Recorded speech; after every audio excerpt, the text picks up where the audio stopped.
Здраво, другарчиња! Јас сум Марија Талеска. Учам во основното општинско училиште Климент Охридски во Прилеп и сум 9-то одделение. Денес ќе ве запознаам со книгата Крадец на колачиња од Джерис О. Авац. Оваа книга е составена од 101 поучна приказна за луѓе на секоја возраст. Ќе ви ја раскажам приказната за крадецот на колачиња. Една жена чекала лет на аеродром. Додека чекала си купила книга и колачиња и седнала да чита. До неја седнал еден маж. Кога жената посегнала по колаче од кесичката, и мажот зел едно. Таа се налутила, но молчела. Секој пат кога ќе земела колаче, и мажот земал едно, а незината лутина растела. Кога во кесичката останало само едно колаче, мажот го зел, го поделил и ја подал едната половина.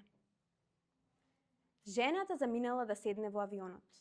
Кога седнала и ја отворила својата торба, останала шокирана. Ако сакате да дознаете што се случува понатаму, тогаш прочитајте книгата Крадец на колачиња од Джерис О. Авац.